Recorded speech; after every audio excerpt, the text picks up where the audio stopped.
Mate Bhakti Vedanta Iti Namini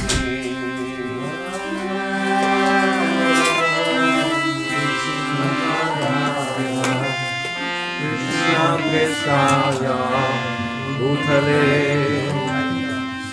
Srimate Bhakti Vedanta Iti Namini Namaste Saraswati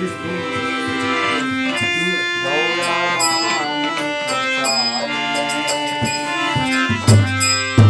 Nirvishesha Punyavadi Ashnata Namaste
Shall I speak now or shall we continue chanting?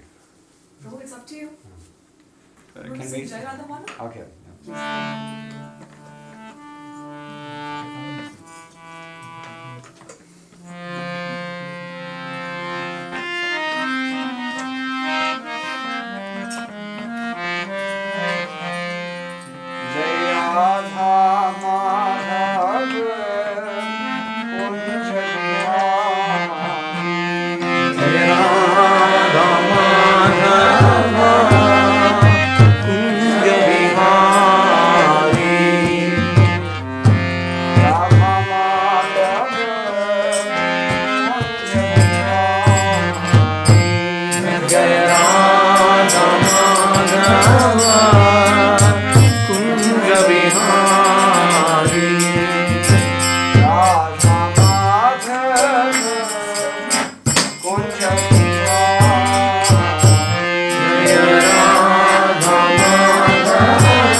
Param Pujacharya, Stotra to the Sri Srimad Shila Vaishnava, Bhaktivedanta Swami Maharaj, Shila Prabhupada, Ki Ho Premana.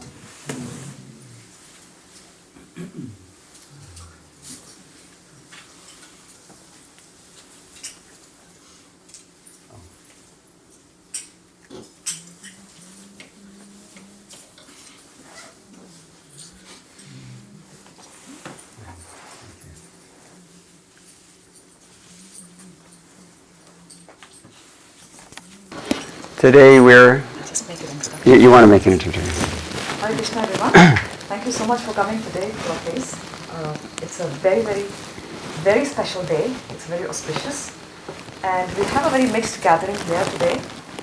Some of my friends, some of my students, some of my old friends who don't know anything about Krishna consciousness, and some who know quite a bit about it. We have a very diverse audience, but I'll actually leave for our guest speaker to discuss what this day is, what the event is all about. But first I'd like to introduce the guest speaker. His name is His Grace Mukunda Datta Prabhu, and he has been a member of the International Society for Krishna Consciousness, also known as ISKCON, or commonly known as the Hare Krishna movement. For the past more than 30 years, Prabhu, correct me please if I have 40 years. Thank you for correcting. He is a very, very senior disciple of His Divine Grace, A.C. Bhaktivedanta Swami Srila Prabhupada. You can see his picture right here.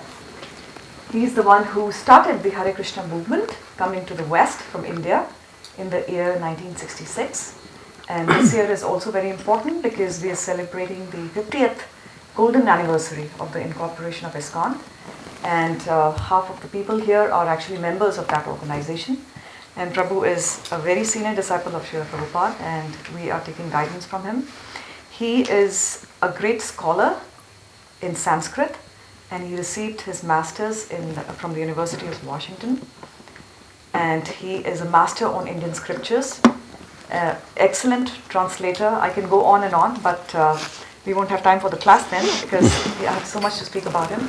And we are very, very honored to have him here. Not only here, not only him, but I'm actually very delighted to have my very, very close friend who is married to him, and she's very shy. She's in the background, so I'd like to acknowledge her too. That's Srimati, her Grace Srimati. And she's my sister. My sister. Well, that'll change our relationship. She can only be one of our sisters. And so typically both of them live in India, in a very holy place, one of the holiest places in India, known as Vrindavan. That place is famous for the pastimes of the Supreme Personality of Godhead, known as Krishna in the Vaishnava tradition, and his consort, Mother Radharani.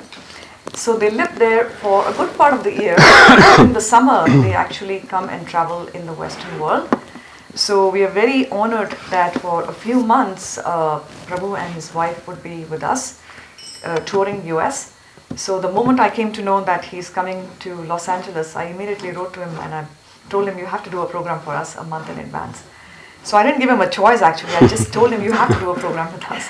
And the timing was very opportune because yesterday we celebrated a very major festival in the Hare Krishna movement, which is celebrating the appearance day of one of the forms of Krishna.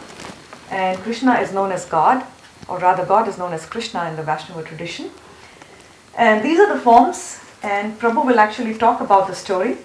This particular form is manifested very uniquely, half man and half lion. And we have the deities. We are very, very honored to have the deities visiting us. These are the deities belonging to our very close friends, His Grace Raghavananda Prabhu and his wife, Bhaktiras. They couldn't be here because they have very little kids. So we're just very honored to look after them for about 2 days. And then we have one of the most adorable forms of Lord Nrsimhadev, Prahlad Nrsimha in the back, and that belongs to Srimurti and Mukunda Datta Prabhu also. We're very honored to have these three wonderful guests visiting us. And we are actually celebrating their day, which was yesterday. The appearance day was yesterday, and we had a huge festival at the temple. So the timing is perfect. As I mentioned to all of my students particularly, it's very important you attend this. It's a very auspicious festival, and typically this form is prayed to for protection.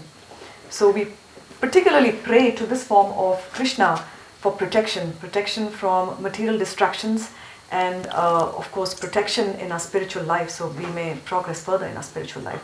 So there is a very fascinating story behind this form, half man and half lion, and that is exactly what our guest speaker is going to discuss today, going into the story and also the philosophical aspect of the whole level of protection, how God comes and protects his devotees. So the format of the program is, I won't speak longer than this. Prabhu will speak for about 30-35 minutes, enlightening us with the story, and then we'll have an open question and answer session. He'll be taking questions from all of us, whatever questions you have in spiritual life, in material life, student life, whatever question you have, and he'll be answering all those questions. And towards the end, at about 8:20 or so, we will hold a small arti, very brief arti for Lord Narasimha Dev. We'll sing the prayers for Lord Narasimha Dev, and after that we'll have a big sumptuous Indian dinner. So that'll be around 8:30ish or so. So without further ado, we're very, very blessed. If we can all please acknowledge His Grace Mukunda Datta Prabhu by saying Hari Bol. I have two more things to say before Prabhu gives the class. First is, can we please request all of you to move forward just a bit, because some people still have to come and they may come from the back. So if you don't mind, please moving forward. We have a lot of room. And my second humble request is, please switch off your cell phones or put them on the vibrate mode, because it can be pretty distracting when the class is going on. Thank you so much. Depending on the ringtone. Depending on the ringtone, yes. Thank you. Om Jnana Timirantasya Jnananjana Shalakaya Chakshurunmilitam Jena Tasmai Shri Guruve Namaha. I will try to say something about the significance of Narasimha Caturdasi. We call Narasimha Caturdasi the 14th of Narasimha. Narasimha. Nara means person, human being. Singha means lion. And there's a long story as to why the Supreme Lord took this particular form. Half man, half lion form. Sort of. Long, long ago, many thousands of years ago, there was a great demon. His name was Hiranyakashipu. Anybody knows what Hiranya means? Gold. And Kashipu? So he was interested in these things, you can understand. He was hardened materialist. And he was causing disturbances because actually his program was to become immortal. And he not only wanted to become immortal, he wanted to have dominion over everything and everyone. And he started executing severe austerities and penances. It's called tapas. Tapas means to burn. You don't get anything in life unless you burn a little bit. So he knew this, and just as we execute austerities to get what we want, he was also executing austerities to get what he wanted. And he actually got some mystic perfections, and he was able to extend his lifespan, and he got tremendous power, and he actually subjugated the whole universe, it said. Even the great demigods who were the subtle controlling agents behind material nature, they were actually at his beck and call. They were dominated by him, and they had to do whatever he said. So everybody was suffering under his intense exploitation. So all the devatas, or the demigods, they got together and they went to the supreme creator of this world. The supreme creator of this world is called Brahma. Not actually the creator, but he's more like the engineer of this world. And he said, okay, I'll have a few words with him. So Lord Brahma went to see Hiranyakashipu, got him out of his meditation and said, what exactly are you doing this for? Well, what is it do you want? And he said, there's a whole list I have. He said, I want to not be killed by any creature that you have made. So if you ask the Creator that anything you've made should not kill me, you pretty much have all your bases covered. So he thought. So then he said, okay, no problem, I can do that. He said, I don't want to be killed by any man or any animal. No problem, you can have that. I don't want to be killed in the day nor in the night. And I don't want to be killed inside nor outside. I don't want to be killed by any weapon, by any animal, by any human, by any snakes, by any demigods, anything like this. And I want to have full power over everyone and everything in all the universes. This was his project. Basically, he wanted to be eternal. And he said that as well. He said, eternity, I don't know, but at least all these other things I can help you with. So he actually gave him that benediction. And as I said, the demigods, they were really feeling the pressure of Hiranyakashipu, just like sometimes when a person becomes too domineering, we also feel uncomfortable in this world. So Hiranyakashipu was actually doing this, and they went to, after some time, it was too much, even for Lord Brahma, because Hiranyakashipu was, actually he was an avowed enemy of Lord Vishnu. Lord Vishnu is the Supreme Lord.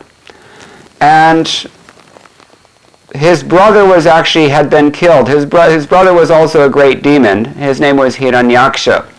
What Hiranya means? You remember. And Aksha means? Eyes. Not glasses. Eyes. So he's got his eyes on the money. That's his brother.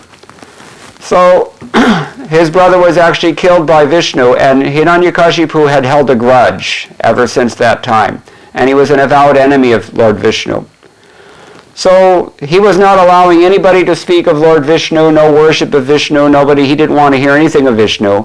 And he was trying to dominate even Lord Vishnu, but he wasn't having much success.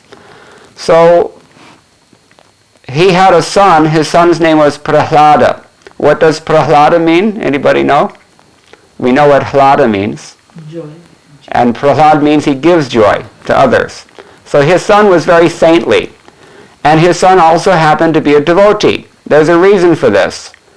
When Hiranyakashipu was executing his austerities in order to get all his powers, his wife was unprotected. So she went to the ashram of one great sage named Narad Muni. And Narad Muni gave her some place to stay in the ashram, and he protected her. Because the devas, they're the demigods and the demons, they're always fighting one another. The good people and the bad people, they're always fighting one another. So the devatas thought that maybe this Hiranyakashipu's son will also grow up to be a demon. We should make sure that we kill him as soon as he's born, so that he can't disturb the universe. So Narad Muni said, no, you can't do that. I'm going to protect this boy. He's special. So he kept him in his ashram.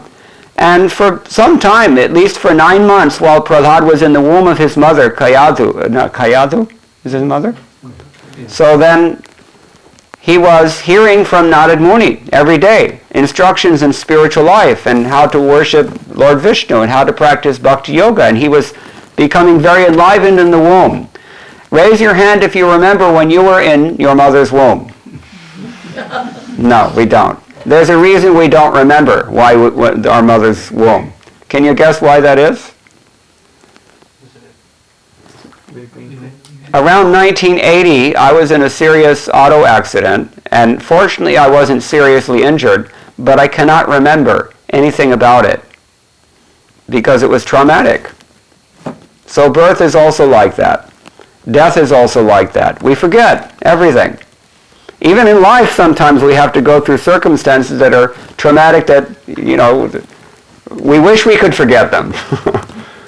But this is the nature of birth. So Prahlad was in the womb, and he was receiving instructions from Narad Muni. Because he was a special soul, he actually was very joyful about this, because he recognized, here I am, I'm packed up in this little bag inside of it, it's too hot in here, and when am I going to get out? And like this. He realized that I'm suffering. And he was therefore very, very, very receptive to what Narad Muni had to teach. Sometimes we have to suffer a little bit before we listen. So Prahlad Maharaj was actually listening avidly, and he was making spiritual advancement just by hearing through his mother's womb. She was receiving instructions from Narad Muni. He was hearing everything. So Prahlad Maharaj was actually a great saint, and when he took birth, he became a devotee naturally. So Hiranyakashipu was observing that Prahlad is this very special boy. He was attached to his son. But the teachers were very frustrated because they're trying to teach him about things like economics and politics and how to get ahead in life and how to get Hiranya and Kashipu and all these other things. But Prahlad was not interested in dividing people. He was not interested in exploiting people. He was not so interested in money. He was not so interested in sense gratification. Instead, he was a saintly person. He's thinking, how can I think for the welfare of all living beings in this world? That was his meditation. Swasti astu vishvasya. That was his goal in life. So his teachers were a little bit frustrated, and one day Hiranyakashipu saw that his son is more inclined towards Vishnu, who is his arch enemy. So he said, well, what are you teaching this boy? It's not right. He says Vishnu is our enemy, and this boy is only talking about Vishnu. So they said, well, we don't know where he's getting it from. It is not coming from us.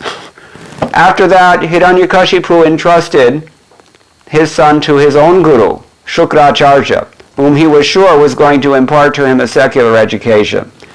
So they did that, and even Shukracharya was frustrated because Prahlad was not taking to his materialistic instructions.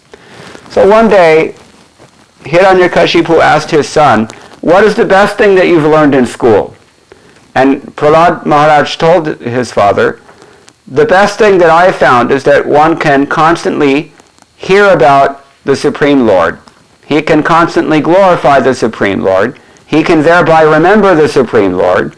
He can bow down to the Supreme Lord. He can worship the Supreme Lord. He can become the friend of the Supreme Lord. He can surrender everything to the Supreme Lord. In this way, he outlined 9 different ways that a person can become absorbed in God as a human being. And Hiranyakashipu was flabbergasted. He said, I can't believe this. He became so enraged at his son that he was prepared to kill his son on the spot. He said, you take this boy away and just get rid of him. He's an enemy.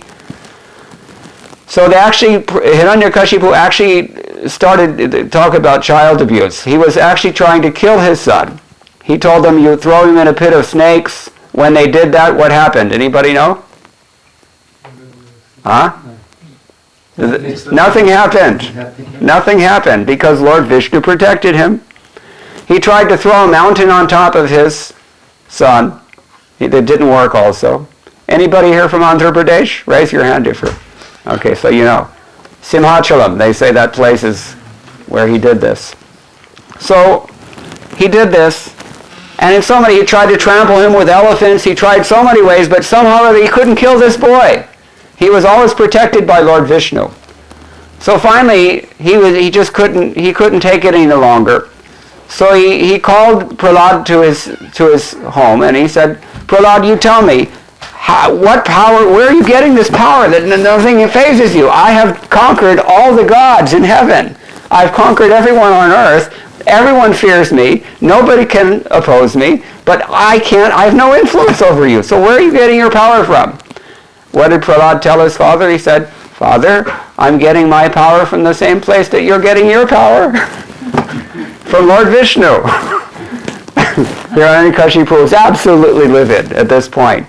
And he said, what is this Lord Vishnu? He said, he's all-pervading. All-pervading. Okay, is he in this pillar? And he hits the pillar as hard as he can. Then the pillar opened up of its own accord, and out came this fantastic creature, whose Murti forms we see here, on the 3 in front. Narasimha, Narahari, half man, half lion. And at first, Hiranyakashipu was astonished. He didn't know what this thing was, but he could intuit that this thing is meant for my hand. So he started trying to fight with Lord Narasimhadev, and he didn't get very far with that. Lord Narasimhadev easily dispatched him. He had his benedictions intact because he was not killed inside the palace nor outside the palace. He was killed in the doorway of the palace. And he was not killed in the day nor in the night. He was killed at dusk. And he was not killed by any creature of Lord Brahma. He was not killed in all these different ways. He was not killed by any weapon. He was killed by the nails of the Lord. Naka. Narasimha Naka. And in this way, all of his benedictions were intact, and yet he was destroyed by the grace of Lord Vishnu. Because in fact, as we hear from Bhagavad Gita, Krishna says, Paritranaya sadhunam vinashaya chatushkratam. His purpose in coming to this material world, age after age after age, is to protect the devotees. Prahlad was a great devotee, and he required protection because his father was prepared to kill him. And Paritranaya sadhunam vinashaya chatushkratam. Sometimes in order to protect the devotees, you have to destroy the demons. So this is what Narasimha Dev did to Hiranyakashipu. He took his nails and he ripped him open, ripped him in half like that, and killed him on the spot. So Prahlad was delivered, and all the devatas, they all came, and they were all bowing down to the Lord, who is in a very, very angry mood, because not only did Narasimha Dev dispatch Hiranyakashipu, but all of his followers, all of his army, everybody, he was just vanquishing the demons left, right, and center. So all these devatas, they're offering prayers, and even Lakshmi Devi, who is the wife of Lord Vishnu, the consort of Lord Narasimha Dev, she was afraid because she had never seen her husband in this mood before. So at that point, Lord Brahma told Prahlad, you should go and you should offer prayers to pacify Lord Narasimha Dev, because he came here only to protect you. So Prahlad, he was a 5-year-old boy in front of Brahma, in front of Lord Shiva, Narad Muni, all these great sages and demigods. 5-year-old boy, what can he say? But Prahlad Maharaj came and he offered his humble prayers, and they're very, very beautiful prayers in the Srimad Bhagavatam. So many nice things he says. His realizations were very deep because he was in effect, you can say he was a disciple of Narad Muni. Whatever Narad had taught his mother, he had heard it in the womb and he retained it.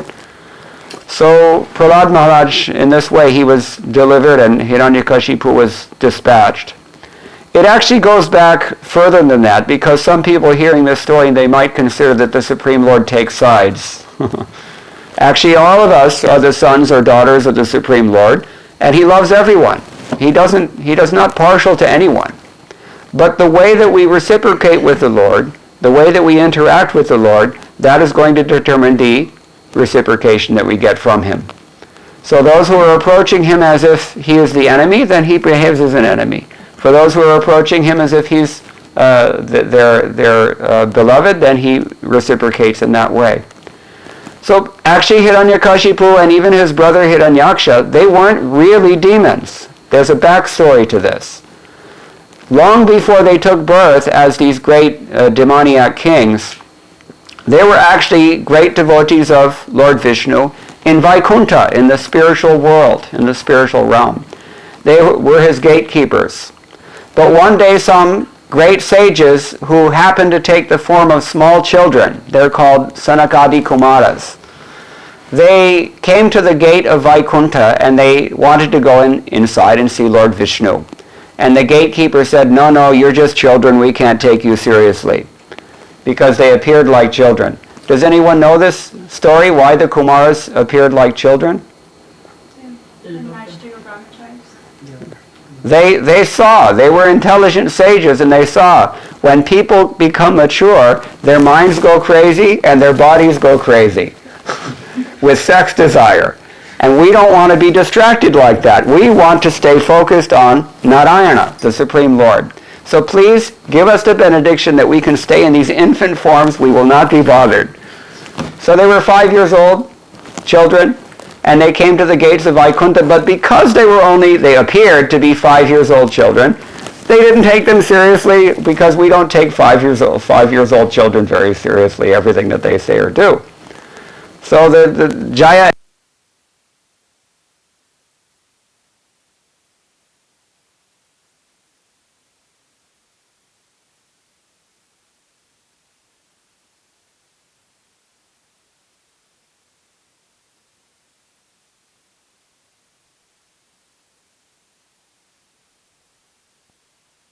Jai they were actually cursed that onto the material world.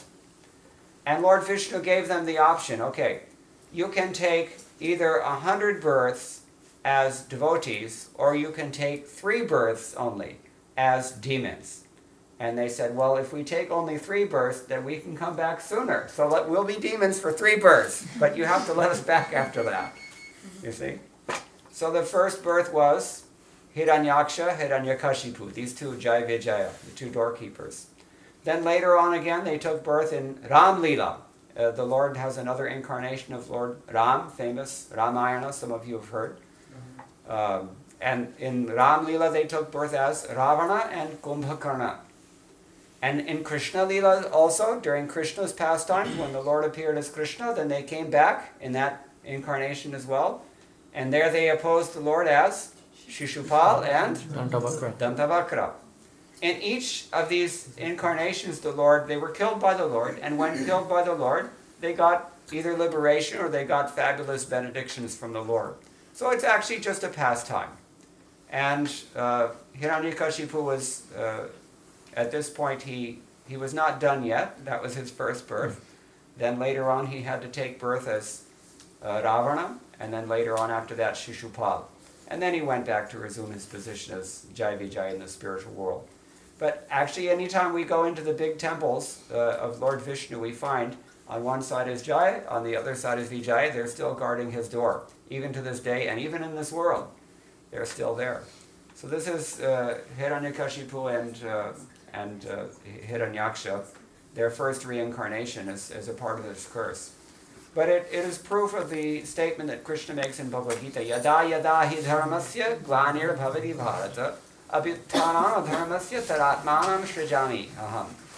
Whenever there's some discrepancy in the execution of religious principles in this world, then I will rectify the situation. Either I'll come myself or I'll send some representative, but somehow or other it will be taken care of, because Vishnu is the maintainer. And to maintain things is a lot more difficult. We may have experience. To create something is not so hard. To destroy something is certainly very easy. But to maintain something is not so easy. That's why he's married to Lakshmi. You need money to maintain yourself, right?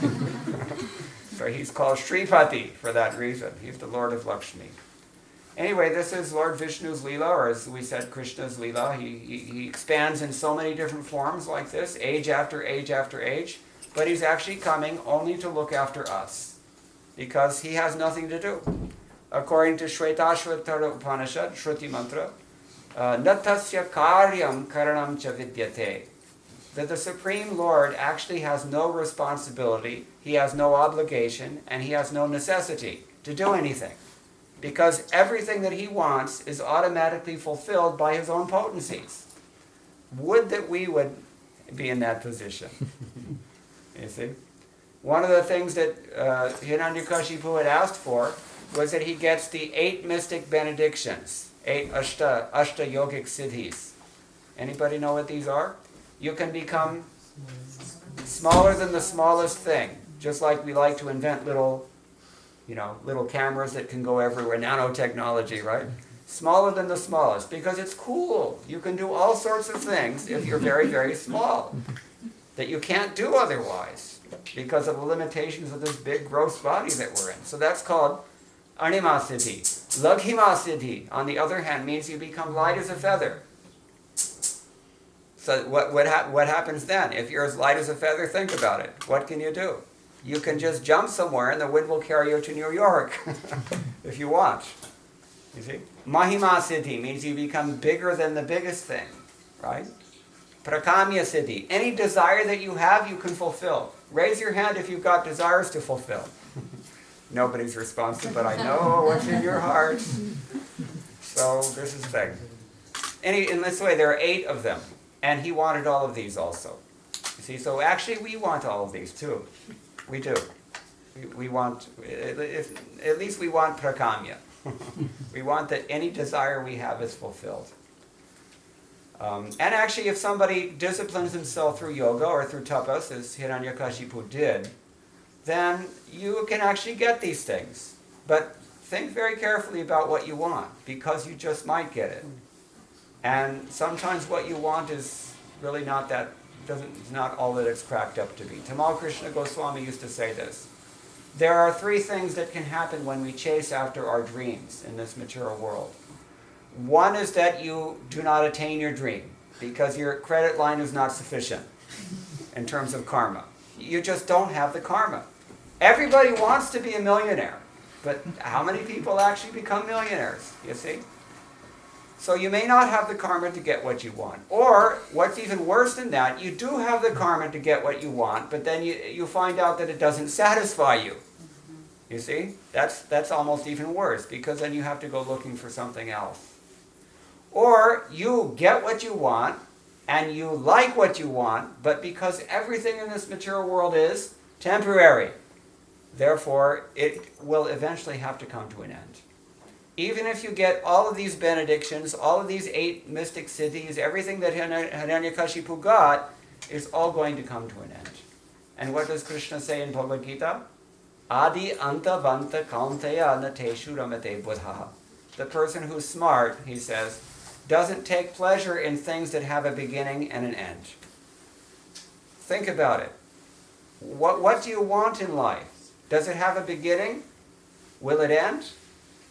So where are you going to be when that happens? You're going to be right where you are now. This is the situation. Therefore, the intelligent person, he doesn't waste time, or she doesn't waste time trying to chase after these temporary phantasmagoria, Prabhupada said. Like a puppet show. All these fascinations that the material energy presents before us in life, and that absorb all of our attention and all of our efforts. Sometimes we step on people's toes to get what we want. We do nasty things to other people just to get ourselves ahead. Think about where this is actually leading. It's actually leading to where you are right now, because they're going to end. So what is the point in wasting time like this?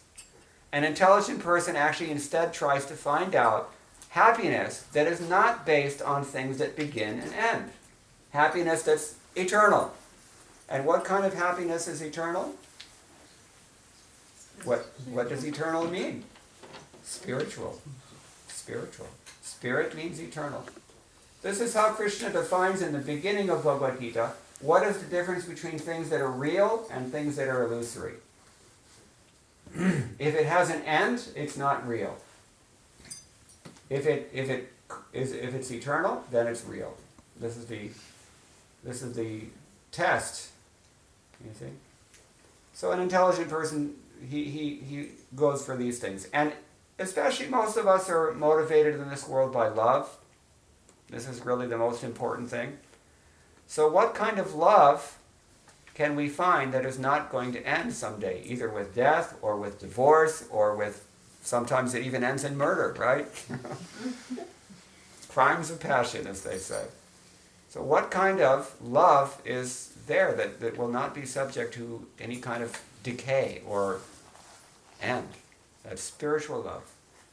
So spiritual love means the relationship that we all have intrinsically, eternally, within our hearts, with that Supreme Lord. But it's kind of like Facebook. On Facebook, you get a friend request, and sometimes you push later. You see? So if you can do that, then the Supreme Lord is also like that. If we're not really so sincere, if we're not really that qualified, actually, he doesn't have to reveal himself to us. He says this in Bhagavad Gita, I don't have to show myself to anybody. I don't have to do anything. Remember, he doesn't have to go to the office. He doesn't have to reveal himself to anyone. He doesn't have to do anything. You see? So if we want to reawaken this dormant yet eternal relationship that we have with him, we have to purify our existence. And in this age, we do this very easily because, in case you haven't noticed, there's a lot of distractions in this age. We're very easily distracted, and even if we're not distracted, we don't have the greatest qualifications. We can't focus our mind for a long time.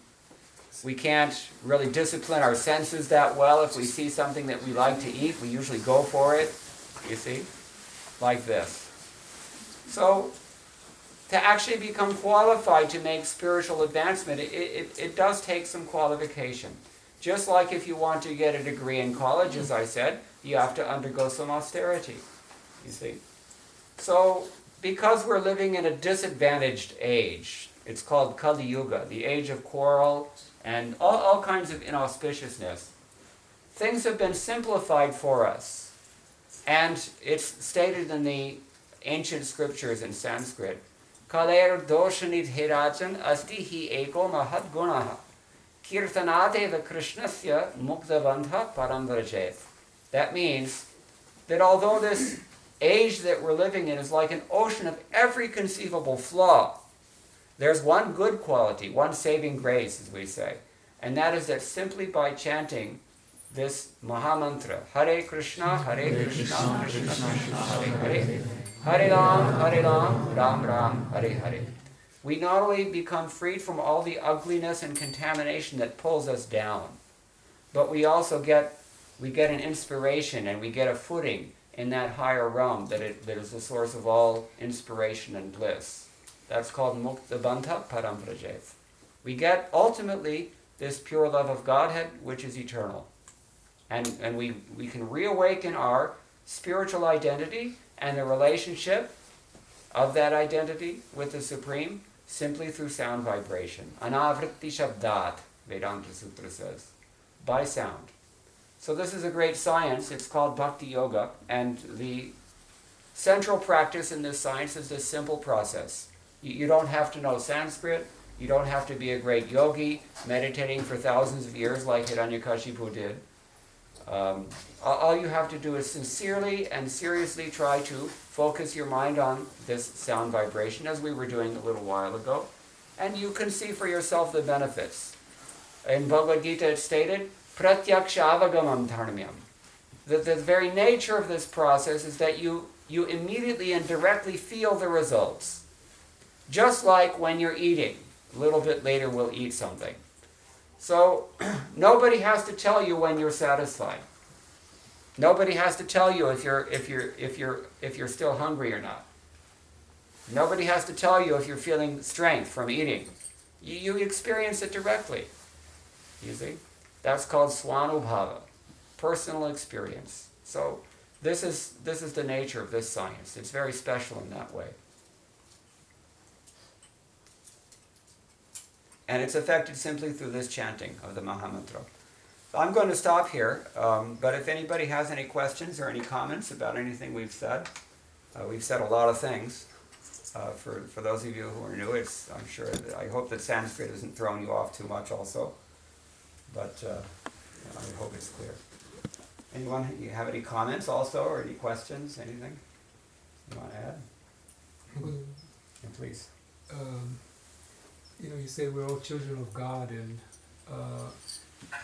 one might say, well, we're children of God, then they're enjoying the material life now, maybe things are going right for them, and eventually they say, well, at some point I'll reach God consciousness, so I'll reach, to Vaikuntha or spiritual world, so let me enjoy right now. So maybe you can share something with... Okay, so I think what you're saying then, what you're suggesting is that I will automatically evolve to God consciousness when the time is right. Is that what you're saying? There's some truth in that. Nobody in this room is applying that logic in their life, practically. Right? For the third time, I'll give the same example.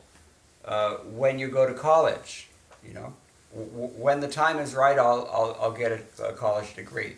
I'm not going to enroll. I'm not going to even think about the classes. I'm not going to buy the textbooks. It's just, when the time is right, it'll all just manifest, right? It doesn't work like that. You have to actually exercise some personal volition here. There's an old book of traditional wisdom called Hitopadesh. In that book, nice verses there.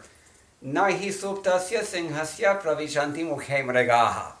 That means that you cannot Lion is the king of the jungle. We're speaking about at least half lions tonight.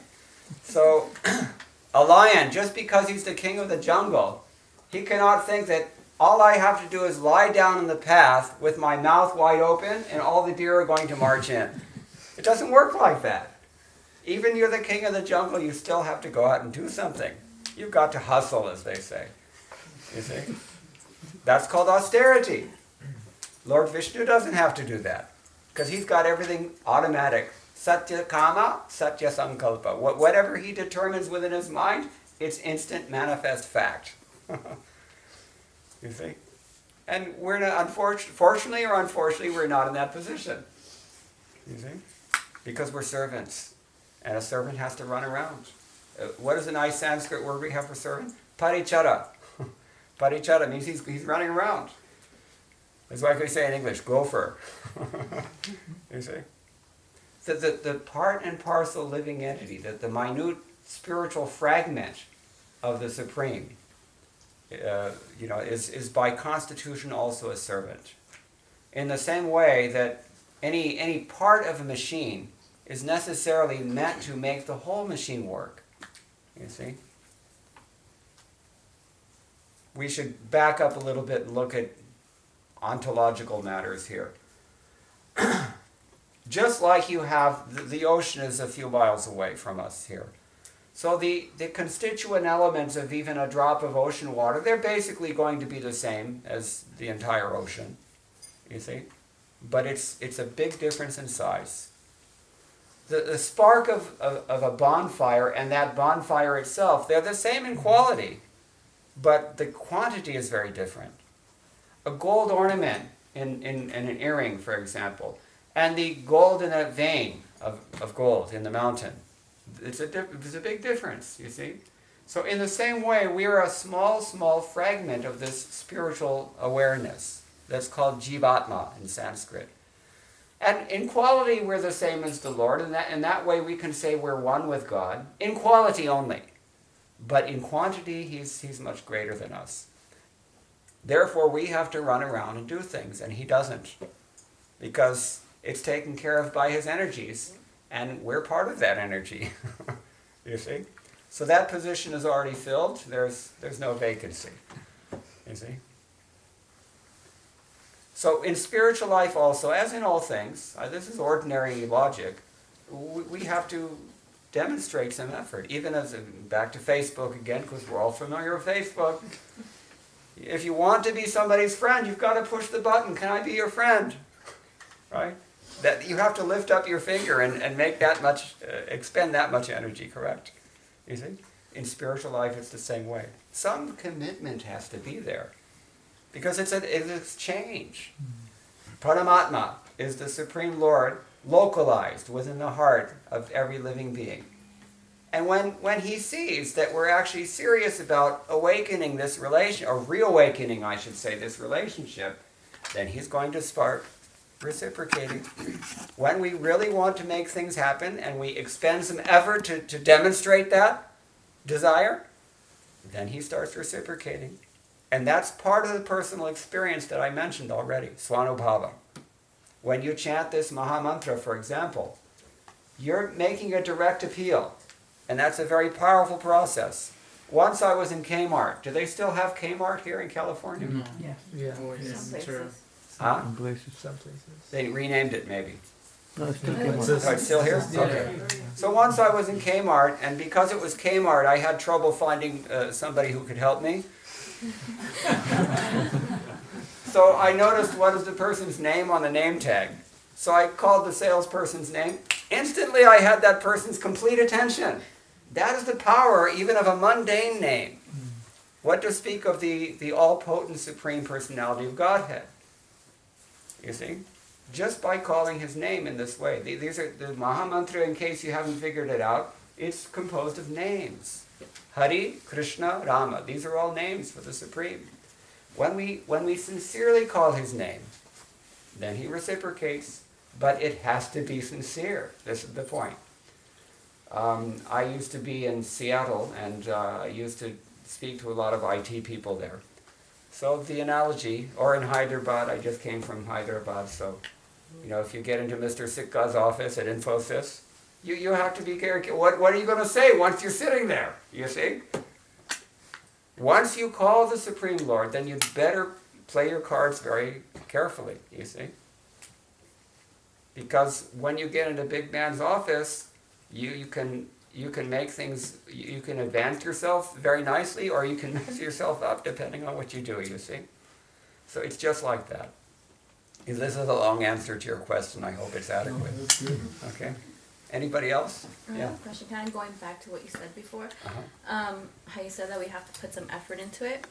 And is that kind of like, because I know a saying, but it's in Spanish, but it's kind of like, if you want like God to help you, you kind of have to put your part into it because he can't do anything for you in a way. Well, he can do everything, but, Yeah, but he doesn't this is choose. love. Yeah. It's not robotics. I mean, it's a loving relationship, and anybody who, anyone who's married certainly knows it takes some expenditure of effort to stay in a relationship. It's not easy. You have to demonstrate. I love you, I love you, I love you. Okay, where's my new kitchen? Oh, well, that's, when God desires, it'll happen. Doesn't work like that. This is common sense, so I don't know how much more we need to say. Yeah. When you said playing your cards and say you have to be wise about what you said, and you said you could either go up or down, what do you mean by that? Well, it's like this. If we commit an offense, this is the thing. Let's say this. I call some big man's name. I've got his attention, or I'm in his office, better yet. Then if I start looking around at his desk and checking out his bookshelf and just basically ignoring him, what's going to happen? He's going to call security. I got a weird one here. Right? So what you're saying is... And then you had a great opportunity and you blew it because you didn't recognize, you see. So if that's the case, even here on the relative scale in the mundane realm, imagine when we're talking about absolute realm with the supreme person. He's called Purushottama in Bhagavad Gita. It means the supreme person. We have to be very careful. So that's all. It's a simple process. We just have to call him sincerely and seriously, but it has to be real. You see? Is that? Yeah. Yeah, it's clear, I think. Anybody else? Yes. You were telling the story of this great personality, Hiranyakashipu, who was a big demon, and he wanted to terrorize the whole universe. He wanted to control everyone. So But of course, he didn't see it that way. Yeah, exactly. That's an important point. So my question is, we human beings here, I might think, well, I'm a good person. Actually, I haven't killed anyone yet. Yeah. I haven't killed anyone. I haven't stolen. I haven't done this, and that thing, and that. So I'm actually good. I'm okay. I'm cool. When I die, maybe something good might happen to me. So, what makes actually someone really like a demon? Many people don't like this word being said, demoniac, or he's a demon. So, what makes someone really demon? Or what level can we say that we're actually in that mentality too, but in a small scale? It's an excellent question, and apparently Krishna considers that it's also a very relevant question because he devotes a whole chapter to it in Bhagavad Gita. In the beginning of Bhagavad Gita, in the chapter 16 of Bhagavad Gita, he's talking about these two qualities, the divine qualities and the demoniac qualities. He spends 3 verses talking about the divine qualities, and he spends 17 verses talking about the demoniac qualities. So since you're asking what is it that defines a demon, let me just speak with some authority here from the Bhagavad Gita. Krishna says, Dambho, Darapo, Abhimanascha, Krodha Parashyamevacha, Ajnanam, Chadhijatasya, Partha Sampadam Asurim. Those who are qualified to be born as demons, Krishna says, they have these characteristics. Dambha, what does dambha mean? Pride. Pride. Darpa means self-absorption. Okay? Therefore, a mirror is called Darpana. Yeah. So, Abhimana also means ego, big head. Krodha, they get angered easily. Parashya, they're very harsh in their speech sometimes. You see? Ajnanam, they're unaware of their situation or unaware of the significance of what, or they're ignorant. You see? These are at least 5 things that he mentions here. And then there's more later on, of course. He's talking, at some length here. You want to hear more? Yeah, Okay. two more. Pravritin Chan. Yeah. So, okay, see. Pravritim cha nivrittim cha janana vidurasuraha na shaucham napi chacharo na satyam teshu vidyate. They don't know what they're supposed to do and what they're not supposed to do. This is a characteristic of today's world, especially. People are so confused about what to do and what not to do. They don't have any cleanliness. They're not truthful. They say that there's no basis to this existence. It's unreal. The world is unreal. This is another thing we hear often. They say there's no cause, or if there is any cause, it's just lust or just whim. This is what they say. In this way, they are destroyed to themselves, and their intelligence is lost.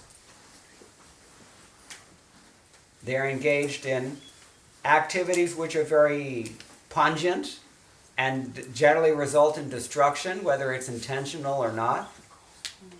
That's called Ugra Karma. Where else do we want to say here? They take shelter of lust, and they're intoxicated by pride and by self-absorption. Out of illusion, they are accepting only impermanent things to be as if they were going to be here forever. They're completely attached in that way. What else? They're sworn to unclean ideals and works. They're constantly absorbed in so many worries. Chintam. Chinta means worry. Anyway.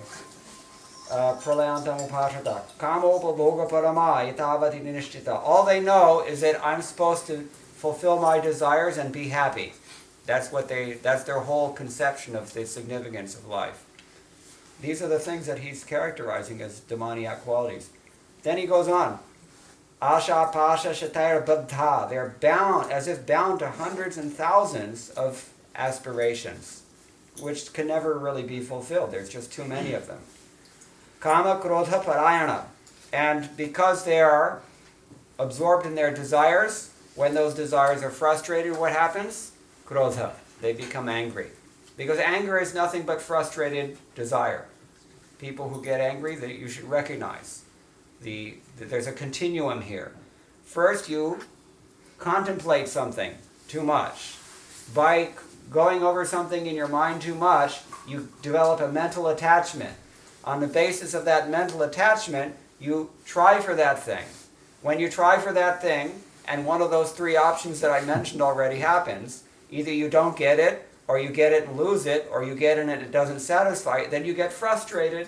And anger is just an extreme form of frustration, you see. And when you're angry, you lose your intelligence altogether. When you've given yourself to lust and fall into anger and become bewildered in intelligence, where do you think you're going? Are you going up? No, it's going down. This is the path. And he says, sometimes they may even perform some sacrifice or some religious ritual, but why are they doing it? They want to make sure that they get some announcement made, that there's a plaque in their name on the wall. They're doing it for some ostentation, you see. They're ostentatious, or they want some prestige or something from it.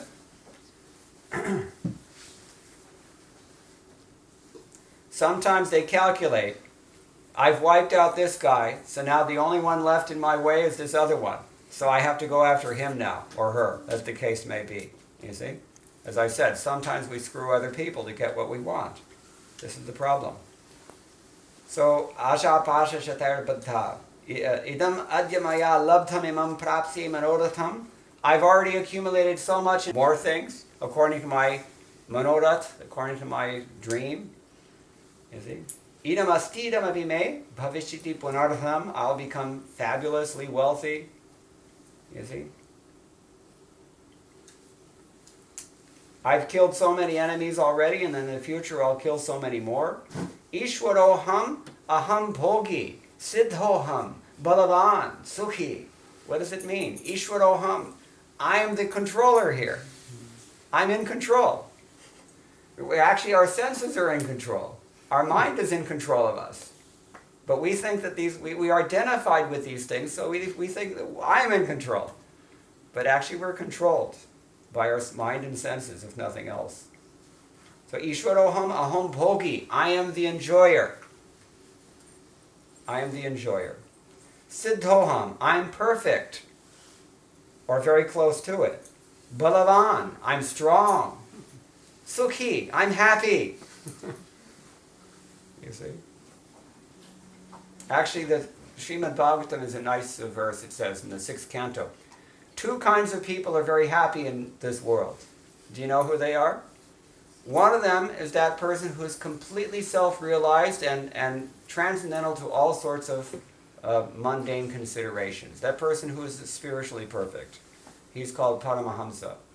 That's one kind of person who's happy. The other kind of person who's happy in this world is the fool. The fool is also happy. Most of us are somewhere in between. And most of us have, we're happy sometimes, but we're also suffering a good deal of the time. You see? So the demon, he thinks like this. Siddhoham balavan sukhi. I'm perfect, I'm powerful, I'm happy. Adhyopi janavanasmi konyosti satrisho maya. Where is there another person like me? If I'm not the best of all persons, then at least I'm the best in my category. Isn't it? How many of us actually think like this? If we don't think that we're the best in our category, at least that's our plan, to become the best in our category. Now, I'm not knocking personal initiative or ambition even, but we should be realistic about these things and understand, where does opulence come from? What constitutes real opulence, after all? What real success is? Yakshe dasyami modishya ite jnani vimohitaha. Krishna says in this way, the people who are bewildered are completely befooled. These are the demoniac qualities. Does that help to answer the question? Yeah. So most of us more or less fall in the category of foolish, like ignorant. Well, the point is this. All of us have good things. All of us also have bad things. And an honest assessment of our condition is the characteristic of a person who is advancing. At least a person who's advancing spiritually. Honest assessment, and we should really think. If you adopt this attitude that I'm already perfect and I've got nothing to learn from anyone, then you're never going to learn anything, right? You're never going. How can you advance if you're already considering that I'm there? Humility, therefore. Maybe I should kind of counter this by talking about some of the godly qualities, because we passed over those. This is again in chapter 16, the first few verses of Bhagavad Gita. Abhayam, fearlessness. Raise your hand if you don't fear anything at all. Most of us fear some things. Sattva samshuddhir, purification of one's existence. These are all very big topics, actually. Jnana yoga vyavastiti, to be firmly situated in knowledge. Dhanam damascha yajñascha, that means to give in charity, to self-control, sacrifice. These are godly qualities. Swadhyayas, study or self-reflection even, introspection we can say. Tapa, austerities. There is no opulence in this world that doesn't have a long history of austerity behind it. You see? Arjavam means honesty. Ahimsa, non-violence. Satyam, truthfulness. Akrodhas, not becoming angry. Tyaga, To be a little bit detached sometimes is a good thing. Shanti, that's peace. Apaishunam means we're not envious of others. Daya, to be merciful. Daya bhuteshu. Aloluptvam, to be not greedy. Mardhavam, to be very sweet in our dealings with others. Hrir, to be gentle. Achapalam, to be firm. Not firm in the sense of stubborn or obstinate, but how do you translate dhrita? Determined. Determined. Not exactly determined. Fixed. Yeah, I mean, I can't think of a word in English. But achapalam, not wavering, not fickle is maybe the best way to put this. To be stable is another word that we use in English. So, teja, to have vigor, to have power, to do something is an opulence. It's a good thing. Kshama, to be able to forgive. We have this saying in English, no? To err is human, to forgive is? There you go. It's confirmed here in Bhagavad Gita. Dhriti, that's determination, as we were saying. Shaucham, cleanliness. Adroho, non-enviousness. Nati manita, not being too proud. You see? There's a difference between humility and low self-esteem. There's a very big difference. There's also a difference between a healthy sense of confidence and to be in an unhealthy way proud or egotistic. You see? Bhavanti sampadam daivim abhijatasya bharata. He says these are the divine qualities. These are the qualities that we're seeing. Now, in case, for those who are listening carefully, you can understand it's not so easy. These qualities don't manifest automatically. It's not easy to manifest these qualities in the world. Just like he was saying, his question, when it comes, it will come. It will never come. Why? Unless you exercise your volition. Why is that? Because sangat sanjayate kama. Your desires are determined by whatever association you keep. Those who know Spanish know. Dime con quien eres, right? Is that how they say this? You tell me who you hang out with, I'll tell you what you are. Yeah, exactly. Yeah. So this is the idea. Our association, and it's not just human association. It's what we hear, it's what we eat, it's what we touch. These things are all considered sangha. Sangha chati iti sangha. That thing that it all goes together, you see. It's a gestalt, as it were. So, sangat sanjayate kama. Our desires are determined by the association, both direct or indirect. Both personal and impersonal, you see. So as long as we're in this world, we're practically speaking doomed to become infected by it. So how are you going to counteract that without exercising your volition? It's like when you're in a stream. All you have to do is nothing, and where are you going? Upstream? Downstream. No. You're going downstream, and let's hope there's not a waterfall. You see? So life is like that. Life is just like that. You have to exercise some volition, and you have to try to develop these qualities. That's called sadhana. Sadhana means you have to practice them. Now, where does the inspiration to do this come from? Because it's not easy. Who is it who... what inspires us to take on the austerities that we take on? We've got some dream to fulfill. I'm going to get the degree. I'm going to find the position. Whatever it is, you see. That's what people work for in this material world. But in spiritual life, it's a little different because there's no tangible payoff. It's not so fruitive as that. We're actually looking for genuine love. And genuine love is such a thing. We don't find so much of it in this world, right? We find it... Srila Prabhupada gave one example which is very nice. The best example of love in the material world, the most selfless love that we find in the material world is? Mother. Everybody knows, automatically. That love is pure. A mother will do anything. Somebody sent me one of these emails that you get, right? These little cute stories that are inspirational. So there was a forest fire, just like here in California, Nobody's doing any sacrifice, so every summer the god of fire, he eats up half the state to get his due. So there was a forest fire, and they found all these parched, burned out trees and everything.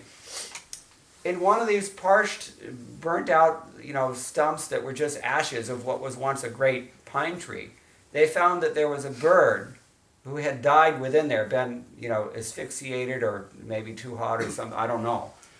But the bird was like this with her wings. And inside the wings, they found that she was protecting a small bird. You see? Even animals have this love. You see? Motherly love is the most pure love in this world. So that's the closest ideal that we have to really spiritual love. But that, when you want that thing in life, and when that's your motivation, you have an incentive to work, because you know that this is a really great thing. But how many people are prepared to pay, another example is given, for diamonds?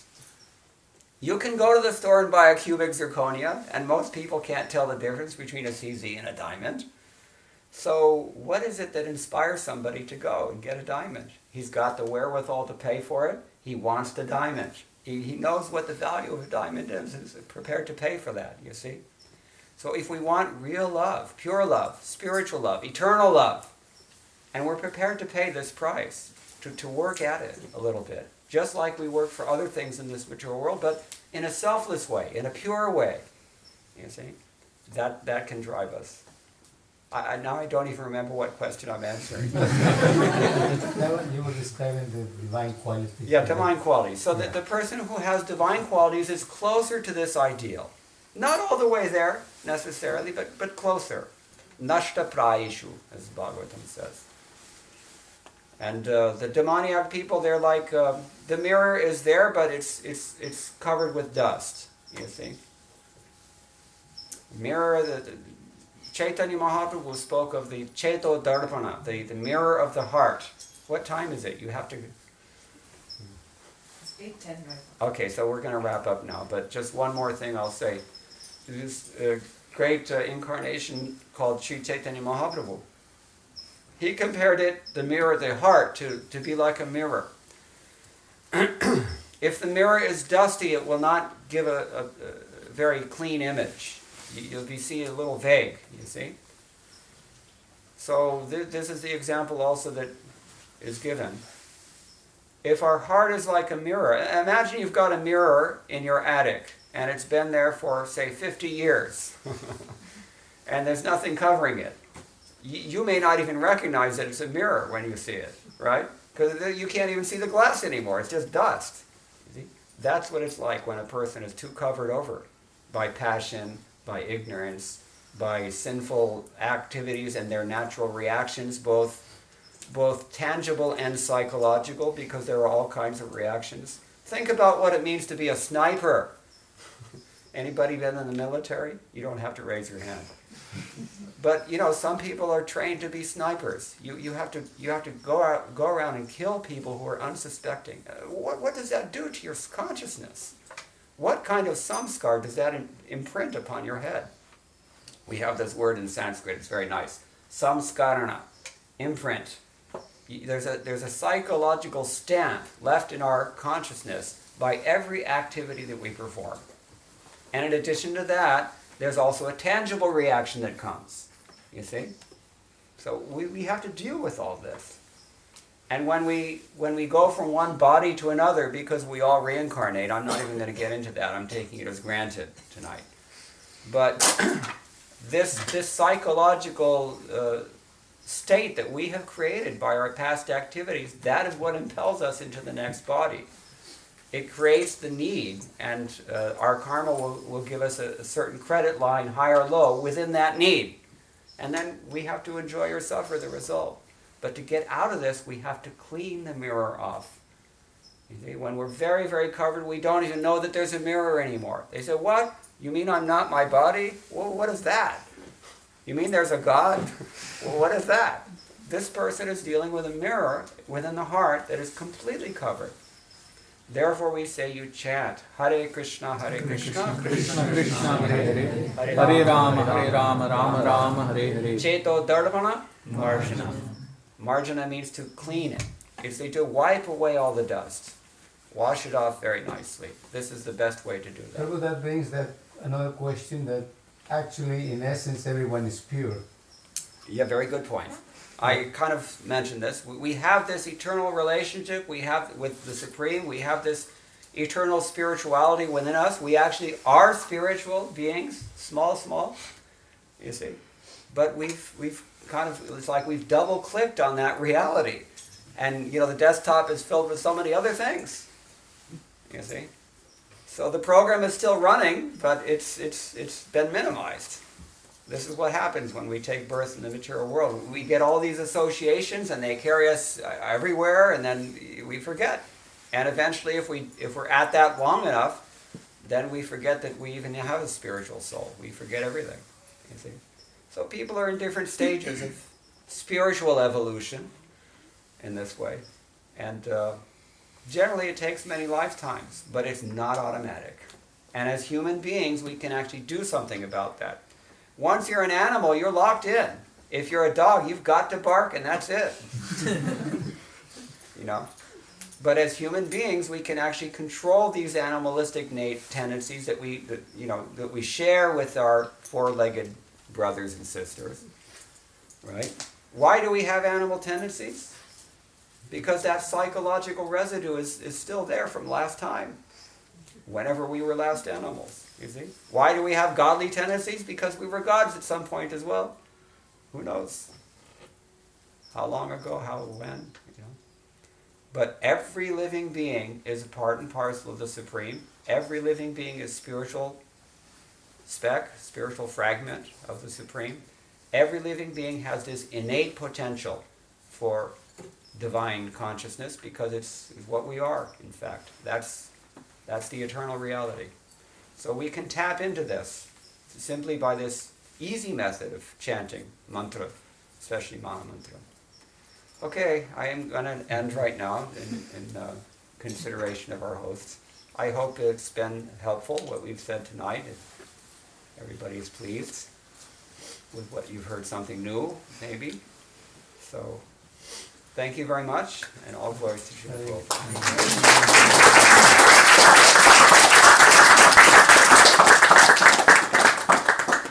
Thank you so much, Prabhu, for enlightening us. It was a wonderful discourse, and we all agree. We could probably listen to him all night long, as we've done at the temple, long classes, but in consideration of the time, we will actually have a small prayer to Krishna in the form of Lord Narasimha. And Mukunda Datta Prabhu, if you don't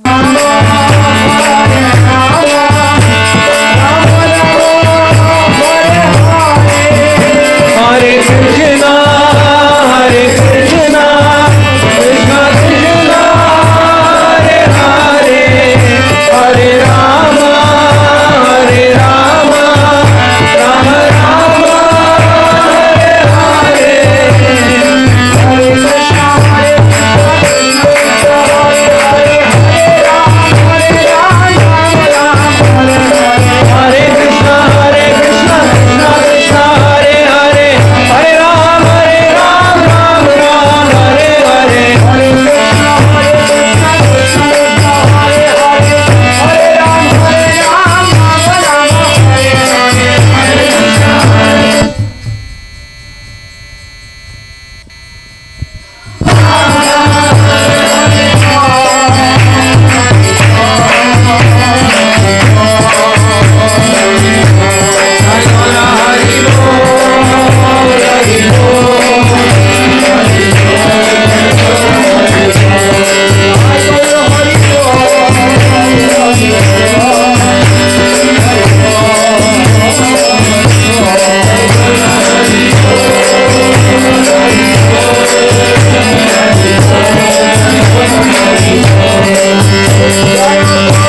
Hare Om.